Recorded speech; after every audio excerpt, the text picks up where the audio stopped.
मैं दिनेश सर माँ पीताम्बरा एकेडमी पे आपका फिर से स्वागत करता हूँ।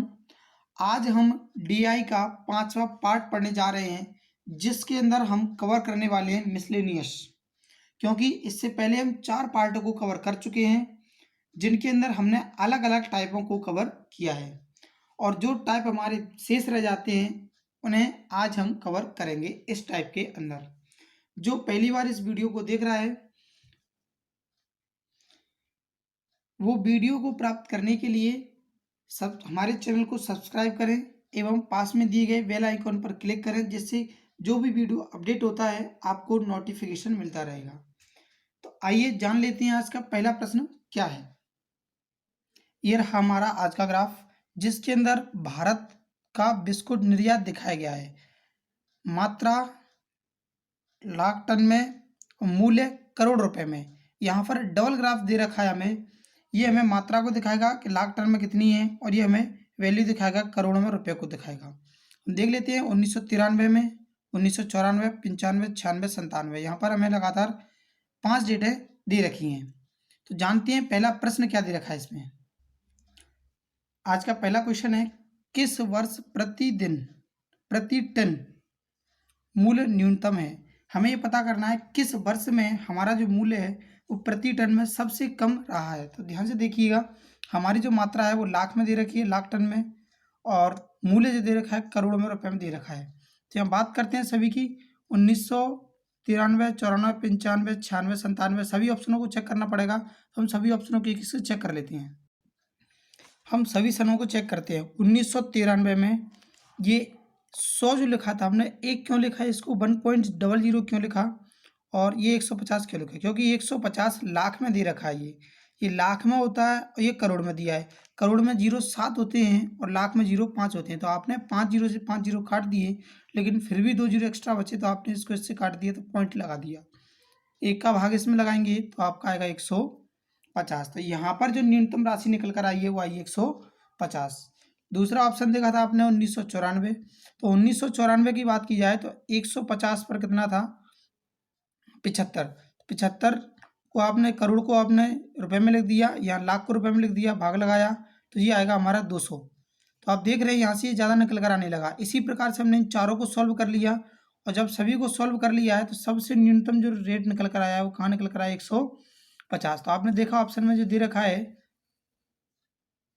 पहला ऑप्शन दे रखा है 1993। 1993 में सबसे कम कीमत रही है। आइए पढ़ते हैं अब दूसरा प्रश्न।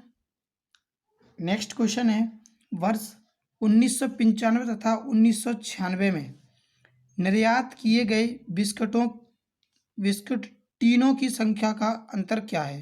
तो आप देखें 1995 और 1996 की बात की गई है। तो यहाँ इन दोनों का अंतर देखना है, वो भी टीनों का। ये मूल्य है, हमें मात्रा देखना है, तो इन दोनों में कितने का अंतर है, 10 का। लेकिन 10 क्या, लाख। तो आपने देखा ये 10 है, 1000 है, इकाई, दहाई, सैकड़ा, हजार, 10,000, लाख। ये 1 लाख है, लेकिन हमारा आंसर आएगा 10 लाख, क्योंकि 10 का अंतर है इन दोनों में। तो आंसर आएगा हमारा ऑप्शन नंबर 4, 10 लाख। देखते हैं अगला प्रश्न। नेक्स्ट क्वेश्चन है, वर्ष 1993 से 1994 में निर्यात मात्रा में कितने प्रतिशत की कमी हुई।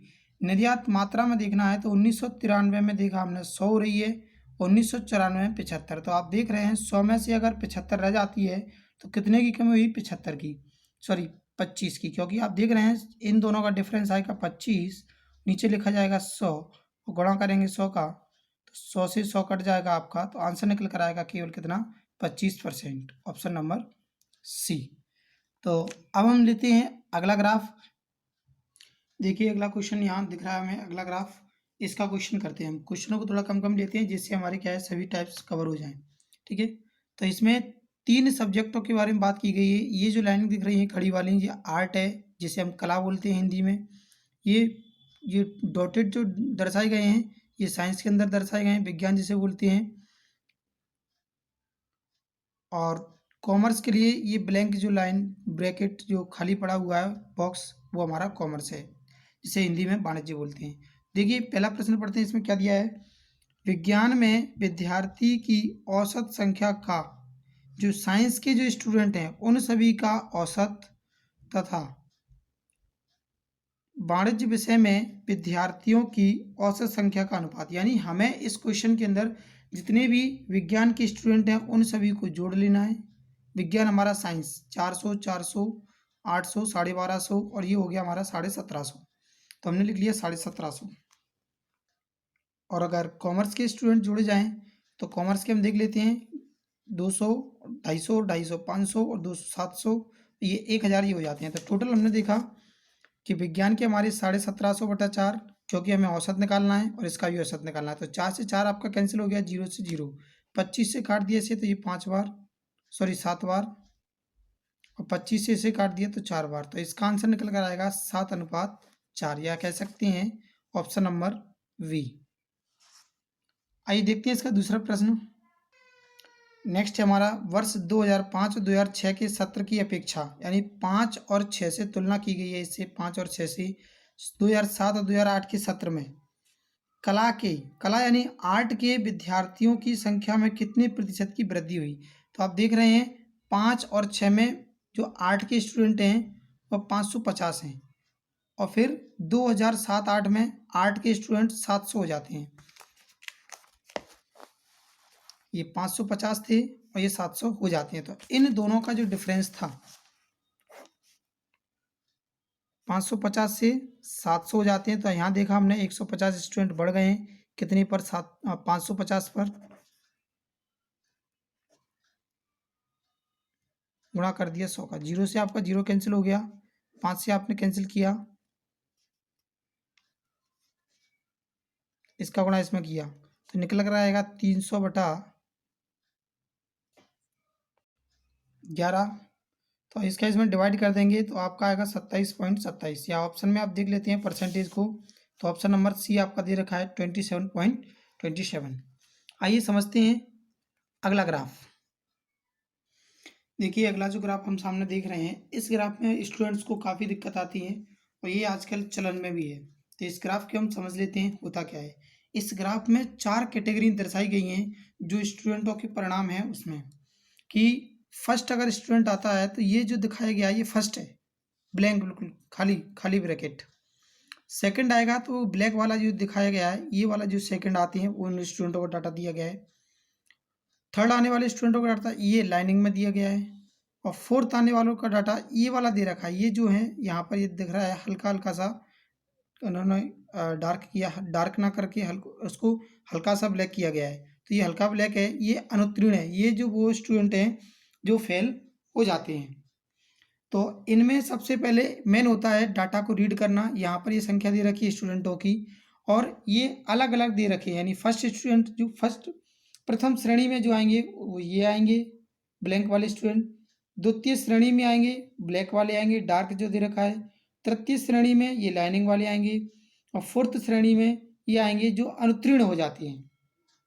तो आइए जानते हैं, ये डाटा को समझ चुके होंगे आप। अगर आपको सभी क्वेश्चन समझ में आ रहे हैं, जो पहली बार स्टूडेंट देख रहे हैं वो हमारे चैनल को सब्सक्राइब करें, और जो दूसरी बार या बार बार देख रहे हैं तो लाइक कमेंट का ध्यान रखें, लाइक करते रहें, शेयर करते रहें, आपको अपने दोस्तों को भी बताते रहें, और आपको बहुत अच्छे अच्छे प्रश्नों को हम बताते रहेंगे इसी प्रकार से।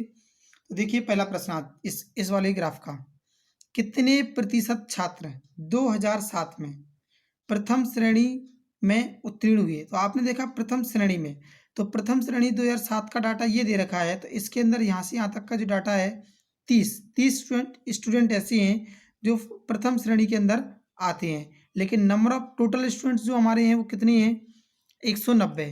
तो 190 में से हमने देखा कि 190 को अगर यहाँ ले लिया जाए कितने में, 30, और गुणा कर दिया 100 का, तो 0 से 0 कट गया, इसका इसमें गुणा किया 300, 300/19 आएगा, और इसका इसमें डिवाइड कर देंगे तो आपका आंसर आएगा ऑप्शन नंबर ए, 15 से ही 15/19। बहुत ही सिंपल प्रश्न है ये, और हमें केवल इसमें डाटा को अच्छे से रीड करना होता है। डाटा जैसे ही रीड हो जाता है और आंसर देने में कोई कहीं दिक्कत नहीं होती। वही तरीके हैं जैसे हमने पहला दूसरा तीसरा लगातार जो क्वेश्चनों को किया है उसी तरीके से हमारा ये क्वेश्चन सॉल्व होता है। आइए जानते हैं इसका अगला प्रश्न। वर्ष 2008 में उत्तीर्ण छात्रों का प्रतिशत क्या था। हमें यहाँ पर ये पता करना है कि ऐसे कितने स्टूडेंट हैं 2008 में।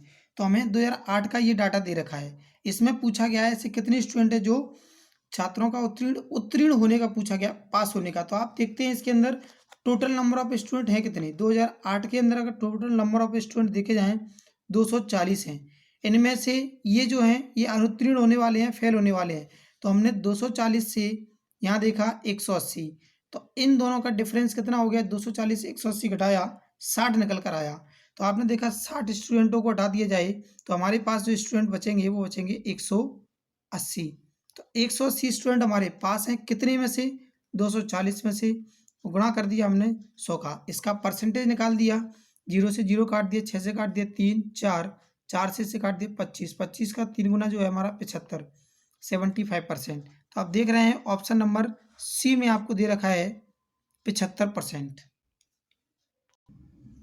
आप ये अगला ग्राफ जो देख रहे हैं इसे बारंबारता ग्राफ भी बोलते हैं, क्योंकि इसमें क्या है, ये अलग अलग डाटा दिए जाते हैं और ये लाइन से जोड़ दिया जाता है। इसे बारंबारता ग्राफ क्यों बोलते हैं, क्योंकि यहाँ पर मान लो एक क्लास में वर्ष 2008 में 110 विद्यार्थी पास हुए, 2009 में 140 विद्यार्थी पास हुए, 2010 में 145 विद्यार्थी पास हुए, 2011 में 170 विद्यार्थी पास हुए, 2012 में 154 विद्यार्थी पास हुए। तो इस प्रश्न में दिया गया आपको पहला प्रश्न, हमें केवल डाटा को रीड करना है और दिए गए प्रश्नों का आंसर देना है। आंसर देना सब में वही होता है, केवल हमें ग्राफ को रीड करना आना चाहिए। जैसे कि इस प्रश्न में दे रखा है, यहाँ संख्याओं को नोटेट किया गया है, आगे भी संख्या लिखी गई है। तो वर्ष 2008 से वर्ष 2012 में कितने प्रतिशत की वृद्धि हुई। तो आपने देखा 2008 में 110 थे, 2012 में कितने हैं, 154। यहाँ पर जो विद्यार्थियों की संख्या में वृद्धि हुई है वो कितने की हुई है, 154 से 110 घटा दिया तो 44 विद्यार्थी बढ़ गए हैं, कितने पर, 110 पर। गुणा कर दिए हम 100 का, 0 से 0 कैंसिल आउट, इसको इससे काट दिए 4, तो आंसर आएगा 40%। दोस्तों आज के लिए इतना ही काफ़ी है। हमारा जो है इसके 4 से 5 पार्ट हमारे कवर हो चुके हैं DI के। और अब हम आगे, आप बताएं, हमें सजेस्ट करें आप कौन सा चैप्टर पढ़ना चाहते हैं, उसकी मैं वीडियो कंप्लीट करूंगा आपके लिए। और इसी प्रकार से वीडियो को प्रमोट करते रहें। Thank you, sign out. Subscribe और बेल आइकॉन को दबाना ना भूलें, लाइक भी देते रहें।